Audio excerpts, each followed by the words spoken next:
Shabbat Shalom, everyone. It's Rabbi Leah coming to you from San Elijo Hills, where the big news this week was that the Starbucks reopened. If you want to order online or by phone and go in and pick up your coffee. I am, of course, kidding around. I wish it were bigger news and better news, but unfortunately it's not. However, we are here this evening to celebrate and observe Havdalah, which is one of my absolute favorites of all Jewish rituals because it's so beautiful and it's infused with so much mysticism and Kabbalah and just a great opportunity to say a sweet farewell to the Shabbat and to get ourselves poised and ready and steeled for the week to come. So just by way of introduction, some of you I know were not able to join us last time I did a Havdalah. So I want to just fill you in on a few of the very basics. The word Havdalah means distinction or separation from the Hebrew verb lahavdil, which means the difference between or the separation between. And this is a very old ceremony that's actually attributed to the men of the Great Assembly who were ancient rabbis who actually preceded the Sanhedrin and some of the rabbis that we've been studying about in our Tuesday and Thursday Hi There with Rabbi Leah class. And so it goes back a long way. And as I said, it's infused with this mysticism and this spirituality where we engage all of the senses. And why do we engage all of the senses? Because Shabbat is supposed to be the foretaste, the Vorspeise, the appetizer, so to speak, of the world to come. And in the world to come, when the Mashiach comes, when Messiah arrives, every day is going to be like Shabbat. Beautiful, infused with meaning and beauty, love of God. And so we are trying to replicate that here while we're on earth. And so we do things that are going to kind of arouse our senses through taste, through smell, through sight, through hearing, and through, what am I missing? Sight, hearing, taste, touch, and smell. 5 senses, right? So we use a beautiful this happens to be a 6 branched Havdalah candle. You have to use at least 2 wicks.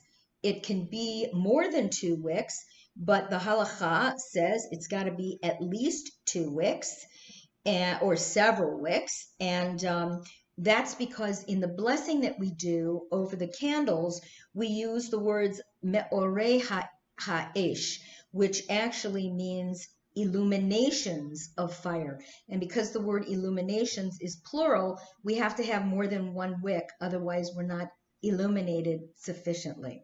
Okay? We use wine.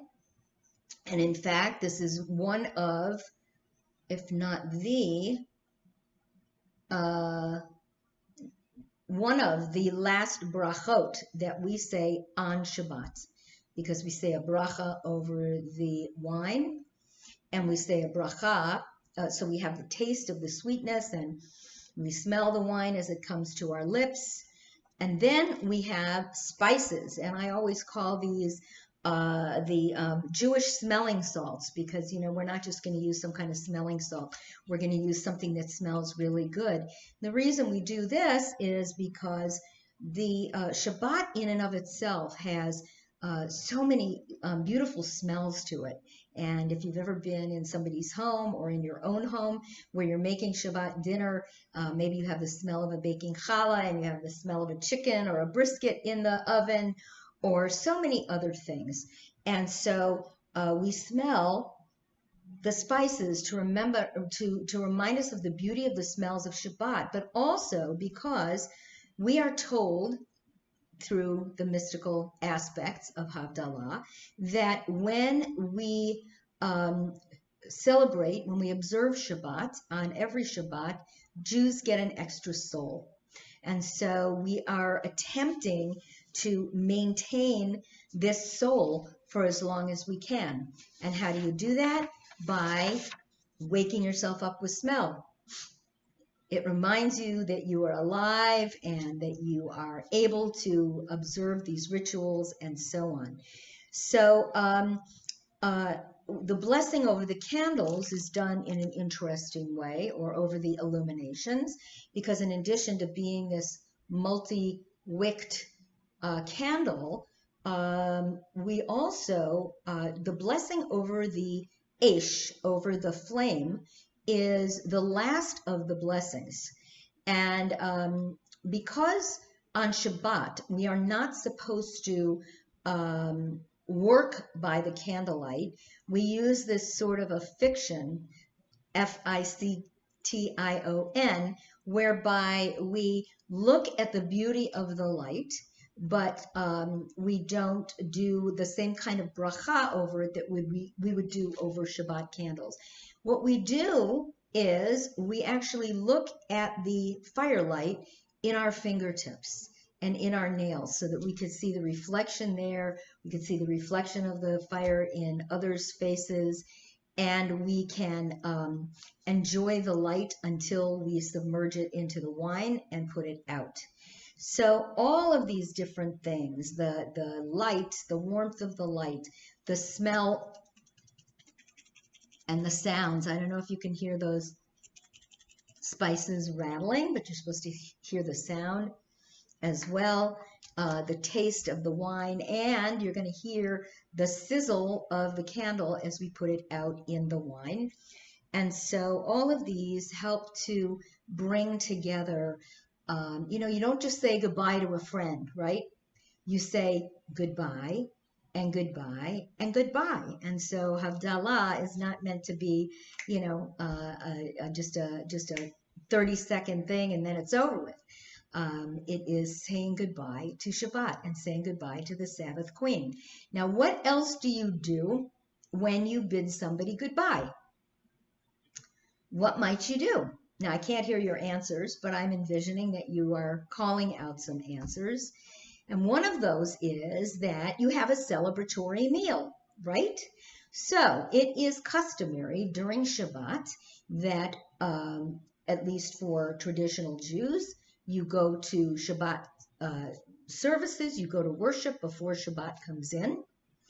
And that is Kabbalat Shabbat, where we're greeting the Sabbath and going through this beautiful series of psalms and music and so on. You come home from shul on Friday evening, you're walking home. The candles are ostensibly already lit. You're smelling the beautiful smells. You sing, we welcome the Sabbath angels with Shalom Aleichem, and then we say Kiddush and Motzi, and the meal is served. So that is the first meal on Shabbat, the one that's done in the evening at dinner time when one comes home from synagogue. Now that could be quite late if it's the summertime, because sometimes we don't get a sunset until 8:30, 8:45 at night, and that's when Shabbat begins. So dinner would be quite late. The next morning, traditionally, most traditional Jews would not eat breakfast. They would go off to shul. They would worship until about noon or whenever, and then they would come home and have a midday meal. And then on the afternoon of Shabbat, there is a special meal called Seudah Shlishi, the third meal, and that's usually held sometime around Mincha, which is, late afternoon, starting to get maybe towards the evening time. And that third meal is accompanied with Torah study and, other things that are brought into the Sabbath. The fourth meal, is that 3 meals? No, that's 2 meals. Breakfast or dinner, lunch, Seudah Shlishi. And then the fourth meal, which is the meal held after the Havdalah service, and there's a special name for it. It's Malava Malka. And melava, or melava malka, means accompanying the bride, because what we are doing is we are accompanying the Sabbath bride as she departs. So when a special guest is departing your home, you're going to feed them before they go, right? So it might be a lovely meal. We believe, or it's believed, that King David actually began this custom. Why? Because he knew that he was going to die on a Shabbat. And so the fact that he had lived through another Shabbat was cause for celebration, and that's when this meal would take place. It's supposed to be eaten at a lovely table. It's also proper that you don't remove your Shabbat clothes. You know, if you have guests, you're not going to take off your nice clothes while they're there. You're going to make it a lovely meal, and preferably eaten as soon as Shabbat is over, and before you go more than 4 hours into the night. Now, during the summer months, that is a little harder to do, because Havdalah may be at 8:30, 9 o'clock, maybe even later. When I lived on the West Coast in Seattle, we didn't do Saturday night weddings because it was way too late when you're living that far north and that far west. Sometimes it could be, by the time Havdalah was over, it was 10:30, quarter to 11 at night. So kind of hard to eat that late at night. But the rabbi said that, ideally one should eat bread and meat or some other kind of a cooked food like the other meals on Shabbat, because this one is just as important and just as special.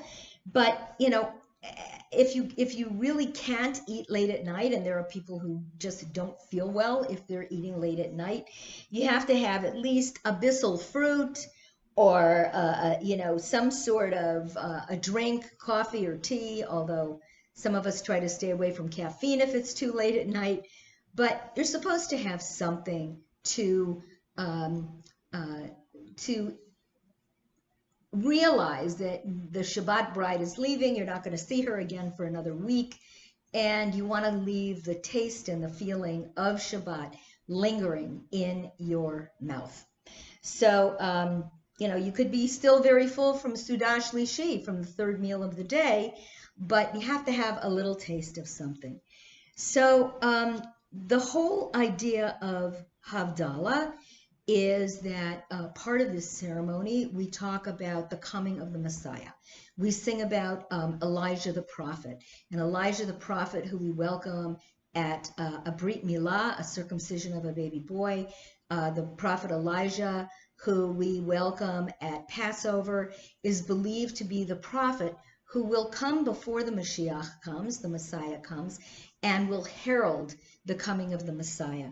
So the whole feel of Havdalah is about salvation, about the world to come, infused with mysticism. And as I said, many of the rabbis, particularly those in the city of Svat in northern Israel, many of whom were Sephardic in heritage, who came from Spain and some of the other Middle Eastern, or what we call the Orient of the world, such as Algeria and Spain, Portugal, Yemen, Iran, Iraq. Yes, there were Jews and are Jews still in these countries, not many, but some. And so they brought this study of the Zohar and Kabbalah with them. And as I said, this ceremony is very mystical and infused with lots of meaning. So now we're going to begin. And the ceremony that I like to do is all done in music, except for a little bit of reading. Havdalah is not the kind of thing that's easy for one person to do, because you're doing the liturgy, you're holding a candle, you're following the prayers, you're reading a book. It's really a 2 or 3 people operation, and the spices are supposed to be passed around to the entire group. And those of you who have been to any of the Havdalah services that I've done at Seacrest are aware of that. So we're going to begin with this. Behold, the God who gives me triumph. I am confident, unafraid. For Adonai is my strength and might, and has been my deliverance. Joyfully shall you draw water from the fountains of triumph. Deliverance is Adonai's. Your blessing will be upon your people, Selah. Adonai Tsevaot is with us. God of Jacob is our haven, Selah. Adonai Tsevaot, happy is the one who trusts in you. O Adonai, grant victory. May the sovereign answer us when we call. The Jews enjoyed light and gladness, happiness and honor, and so may it be for us. We will raise the cup of deliverance and invoke the name of Adonai. And there's a beautiful piece of poetry I'd like to read to you before we actually do our blessings. I'll let you in on a secret about how one should pray the sunset prayer. It's a juicy bit of praying, like strolling on grass. Nobody's chasing you, nobody hurries you. You walk toward your Creator with gifts in pure, empty hands. The words are golden. Their meaning is transparent. It's as though you're saying them for the very first time. If you don't catch on that you should feel a little elevated, you're not praying the sunset prayer. The tuner is sheer simplicity. You're just lending a helping hand to the sinking day. It's a heavy responsibility. You take a created day and you slip it into the archive of life, where all our lived out days are lying together. The day is departing with a quiet kiss. It lies open at your feet. While you stand saying the blessings, you can't create anything yourself, but you can lead the day to its end and see clearly the smiles of its going down. See how whole it all is, not diminished for a second. How you age with the days that keep dawning. How you bring your lived out day as a gift to eternity. I think that's just so lovely.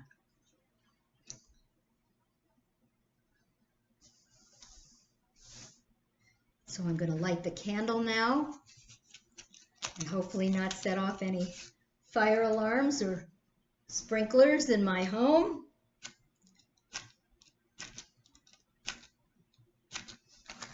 Hopefully light a match.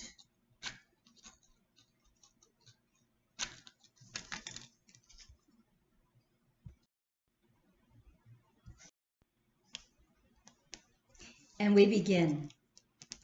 Yai lai lai lai lai lai lai lai, yai lai lai lai lai lai lai lai, yai lai lai lai lai lai lai, yai lai lai, yai lai lai, yai lai lai lai lai lai lai lai, yai lai lai lai lai lai lai lai, yai lai lai lai lai lai lai, yai lai lai, yai lai lai.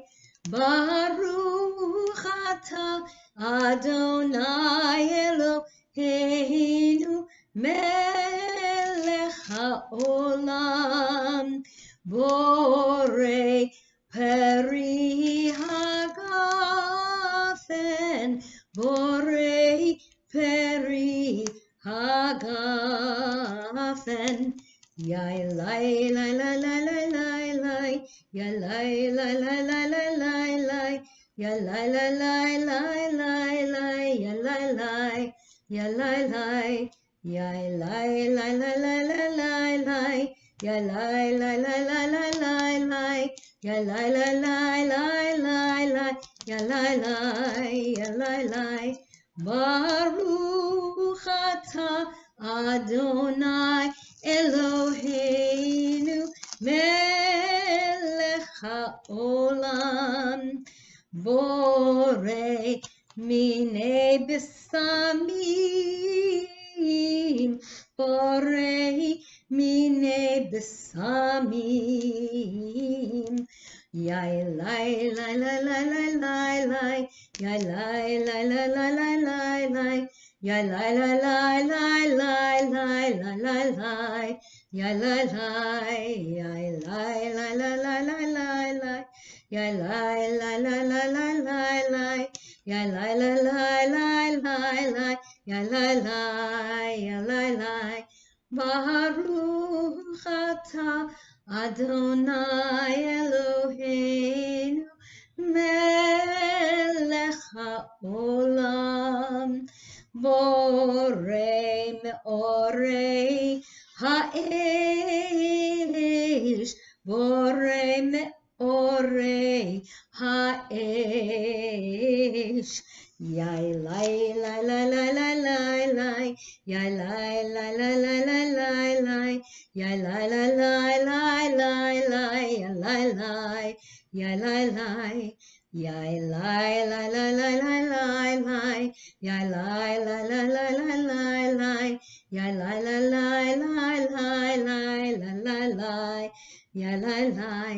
Baruch atah Adonai Eloheinu melech haolam hamavdil ben kodesh lechol hamavdil ben kodesh lechol ben or lechoshech ben Yisrael la'amim ben yom hashvi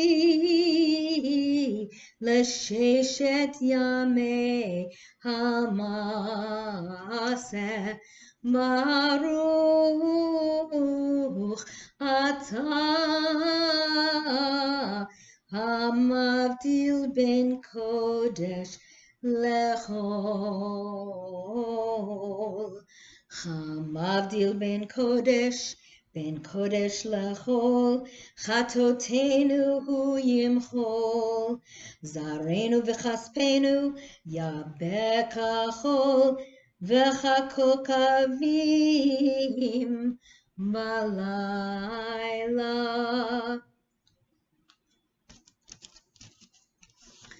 Shavua tov, Shavua tov, Shavua tov, Shavua tov, Shavua tov, Shavua tov, Shavua tov, Shavua tov. A good week, a week of peace. May gladness reign and joy increase. A good week, a week of peace. May gladness reign and joy increase. Eliyahu Hanavi, Eliyahu Hatishbi, Eliyahu, Eliyahu, Eliyahu Hagiladi, Bimhera B'yameinu, Yavo Eleinu. Mashiach ben David, Mashiach ben David, Eliyahu Hanavi, Eliyahu Hatishbi, Eliyahu, Eliyahu, Eliyahu Hagiladi, Eli, Eli. Shelo yigamer leolam kechol hayam rish rush shel hamayim barak hashamayim tfilat hadam hachol v'hayam rish rush shel hamayim barak hashamayim tfilat hadam. Oh God, my God, I pray that these things never end.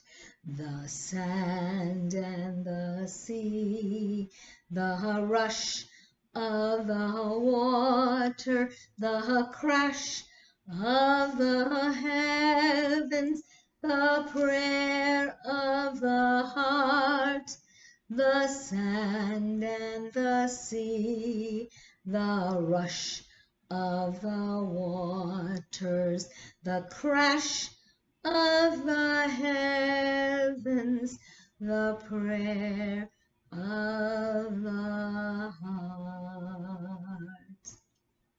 Shavua Tov, my dear Seacrest friends. I miss all of you.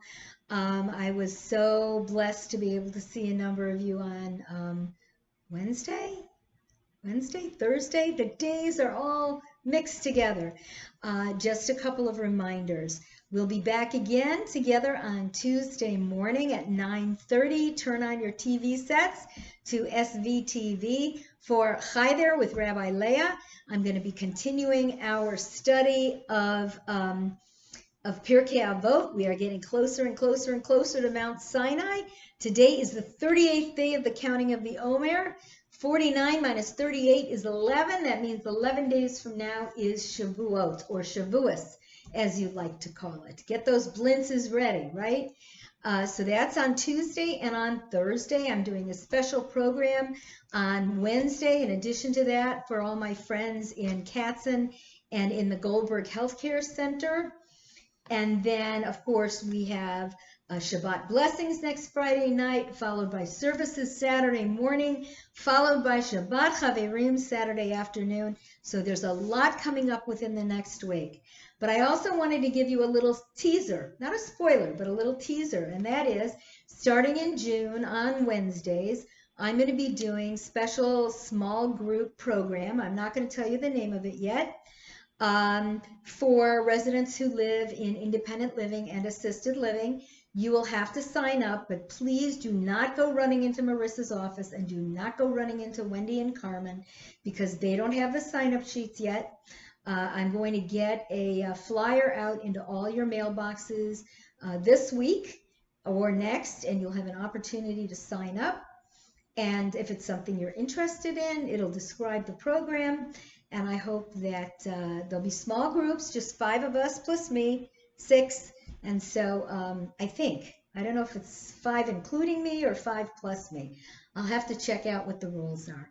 But I hope you'll join me for that. And in the meantime, I love you all. Have a wonderful, wonderful week. Shavua Tov. And now it's movie time. And since you're not having a meal in honor of the Sabbath bride, make yourself some popcorn and that will qualify. Lehitraot, I'll see you all Tuesday morning for Hi There with Rabbi Leah. Bye-bye.